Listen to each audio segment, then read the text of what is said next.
Berkata bapa Abu Qutaibah Rashidi Abdul Rahman Al-Fatani dalam kitab dia Kesilapan Wahabiyah tentang Masailah Khilafiyah. Sehinggalah perkataan dia masalah ihtifal Maulidir Rasul. Ihtifal maknanya sambutan. Sambutan Maulud Rasul. Hak ni geger jugalah apa-apa dia kata tak boleh sambut Maulidur Rasul. Benda ni tak buat zaman Nabi, kalau buat masuk neraka. Kerana bagi dia bid'ah itu benda yang tidak boleh dibuat. Bid'ah ini benda tak boleh buat dan kalau buat berdosa hukum dia dan masuk neraka. Bid'ah ni haram, tak haram tapi dia berdosa. Ai pelik. Bid'ah ni gapo dia? Tak tahu lah. Tapi dia bid'ah. Haram ke gapo dia? Tak haram tapi dia bid'ah. Benar. Apa dia? Ya patutnya kalau kita mengaji, hukum ni ada 5 saja. Haram, wajib, sunat, makruh, haram. Tak dia tambah lagi bid'ah. Jadi pok dia ni ada juga orang nakut. Nakut lagu mana? Nak lari tapi tak berani nak royak hukum. Benda ni bid'ah. Gapo dia hukum dia haram? Bid'ah. Bid'ah benar. Betul bid'ah. Bid'ah ni masuk neraka juga. Ya nak kata haram. Sebab apa dia tak berani kata haram? Sebab kita akan tanya nah, mana nah? Mana nas menyatakan benda ni dilarang? Tak ada nas. Tapi benda ni Nabi tak buat. Bid'ah lah. Bid'ah ni maknanya masuk neraka jugalah. Tapi Nabi tak larang. Jadi pening-pening khusus sekali pakai demai lagu tu.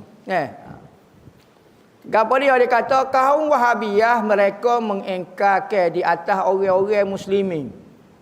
Orang Islam bukan orang Hindu ni buat Maulid ni, orang Islam. Yang membuat perayaan dengan hari kelahiran Al-Habibul Mustafa sallallahu alaihi wasallam dan mereka menggunakan cara pada kaifiat membid'ahkan ihtifal dengan Maulid Nabi. Ni ayat cerita dulu. Wahabi ni anggap lagu mana mengenai Maulud ni lagu mana. Mereka menghukumkan dengan ihtifal dengan Maulid Nabi itu adalah perkara bid'ah. Bid'ah ni kita faham dah. Menurut puak-puak Wahabi, bid'ah ni benda yang tidak dibuat zaman Nabi. Maka benda ni dipanggil bid'ah dan hukum dia masuk neraka.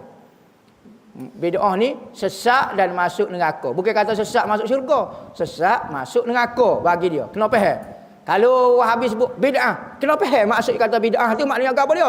Jangan buat benda ini Nabi tak buat, benda ni salah dan masuk neraka. Tu kalimah ringkas dia bid'ah tu. Bid'ah.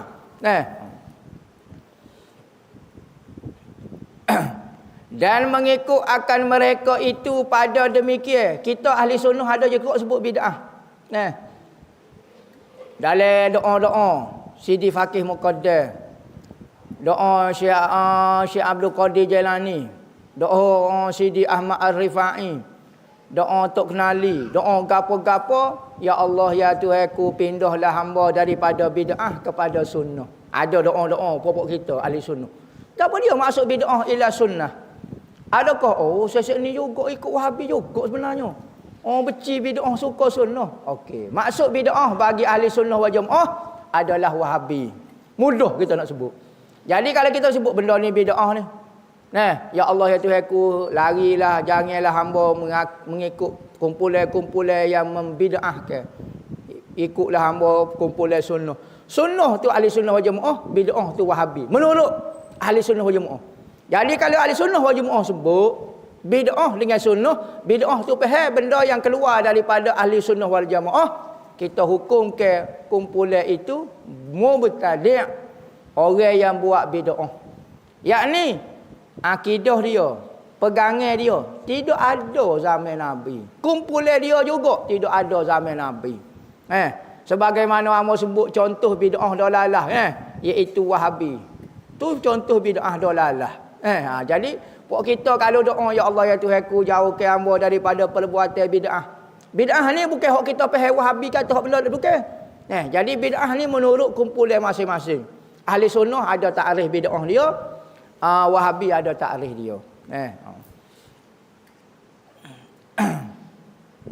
Maka apa dia kata bid'ah dan mengikut akan mereka itu pada demikian itu oleh fuqaha Saudi, tok-tok fiqh ulama Saudi lah. pada waktu yang tidak kuasa mereka itu padanya akan membid'ahkan ihtifal dengan hari kebangsaan Saudi. Al-Yaum Watani As-Saudi. Menyambut hari kebangsaan Saudi tak apa. Menyambut hari kelahiran Nabi tak boleh. Menyambut hari kelahiran Muhammad bin Abdul Wahab tak apa. Menyambut kelahiran Nabi tak boleh. Sedekah dia duduk sambut tu, tengah-tengah dia duduk sambut hari kebangsaan dia, hari goni dia, hari lahir, hak Nabi tak boleh. Ni dia kata.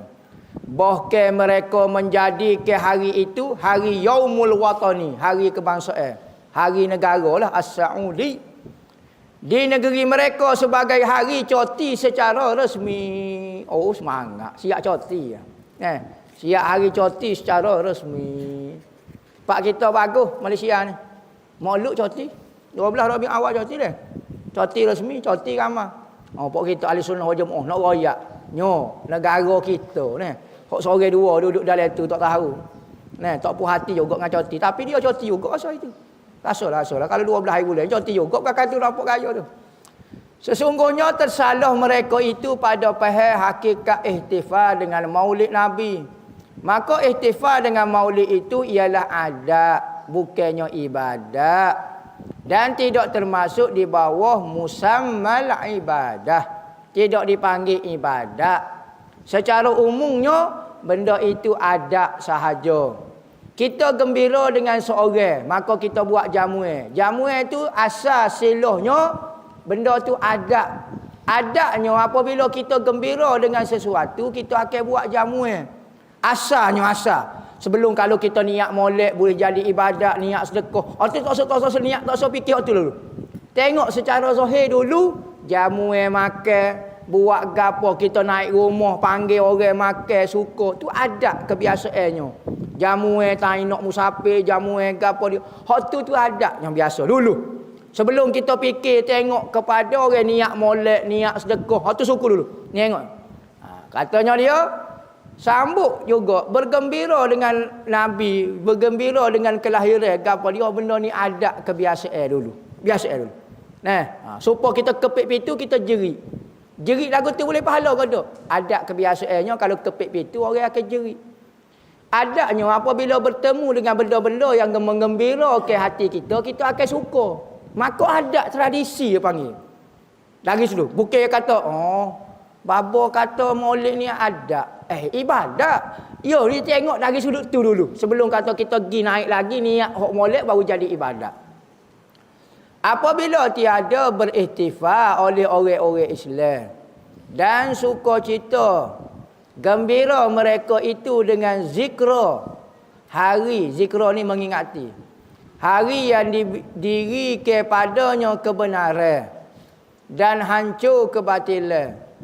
Maka dengan apa sukacita mereka itu. Dan apabila tidak berihtifal orang-orang muslimin dengan zikra hari yang ia keluar hari yang keluar mereka itu daripada kufur kepada iman, daripada zulumat kepada kufur, zulumat ni gelap.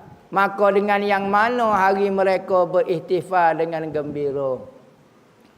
Dia kata orang mukmin ni duduk suka kerana dapat hidayah, kerana kebenaran muncul, kebatilan hancur. Kerana banyak benda lah. Maka salah ke apa dia kalau dia sukanya. Lepas tu orang yang tak gembira pula, orang tak buat sambutan dengan sebab hari dia keluar daripada kegelapan kepada cahaya, maknanya mari Islam lah. Maka kita nak kata lagu mana? Hari ke apa dia lagi dia nak gembira? Kalau hari Maulud dia tak say gembira, hari ke apa dia nak gembira? Hari ni besar ni maksud dia ni. Dia tak say gembira. Lepas tu hari ke apa dia nak gembira? Kalau hari bak masuk peti, bak dunia dia nak gembira. Tapi hari hok berkait dengan iman. Kita hok jadi kafir masuk jadi Islam, gapo dia tak gembira. Penat dia. Nak gitu dulu. Sebelum masuk bab hukum hakim, kita kecek dulu bab perasaan dulu. Maka apabila mengingkarkan dia dan membid'ahkan dia oleh fuqaha mazhab Wahabiyah, maka bahawasanya kebanyakan daripada fuqaha ul ummah, tok-tok pekoh umat, yakni ulama lah, yang kasih Rasul Allah sallallahu alaihi wasallam, mereka menetapkan makhluk ni boleh buat dan menhasankan dia, melihat benda ni molek dan baik, dan tidak peliklah oleh ingkar orang bid'ah. Wallahu a'lam. Bismillahirrahmanirrahim. Alhamdulillahirabbil alamin wassalatu wassalamu ala asyrafil anbiya'i wal mursalin sayyidina Muhammadin wa ala alihi wa sahbihi ajmain. Amma ba'du. Wa man yu'azzim sya'airallah fa innaha min taqwal qulub. Sesiapa yang membesarkan syiar ataupun tanda kebesaran agama itu menunjukkan hati seorang yang bertakwa. Maka di antara benda membesarkan syiar Allah Subhanahu wa taala adalah memuliakan tempat-tempat yang Allah Taala mulia. Katanya Nabi sallallahu alaihi wasallam, sebaik-baik tempat di muka dunia adalah masjid-masjid Allah dan seburuk-buruk tempat adalah pasar-pasarnya. Maka saya madrasah Okey, daripada Madrasah Ribat Al-Mustafa, saya dipertanggungjawabkan untuk mengikut amanah untuk menguruskan Madrasah Ribat Al-Mustafa, merayu kepada saudara dan saudari untuk menyumbang kepada pembangunan masjid yang sedang kita buat. Mudah-mudahan sumbangan kita itu sebagai tanda kita membesarkan syiar Allah Subhanahu wa taala di atas muka bumi Allah Taala. Kita telah habis sebanyak dalam 200,000 dan kita masih memerlukan 280,000 lagi untuk menyiapkan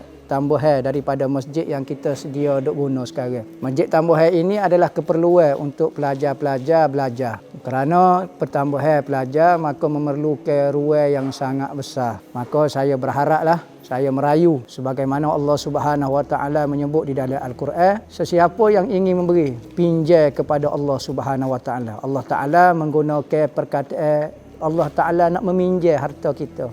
Lemah lembutnya Allah Taala untuk mengambil harta seseorang.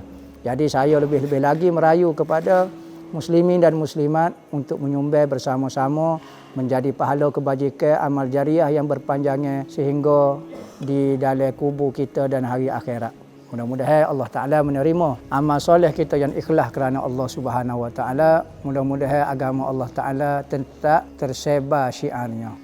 Mudah-mudahan Allah Ta'ala saja yang akan membalas hasil usaha amalan kita semua di akhirat nanti, iaitu syurga Allah Subhanahu wa taala. Wa sallallahu ala sayyidina Muhammadin wa ala alihi wasallam walhamdulillahi rabbil alamin.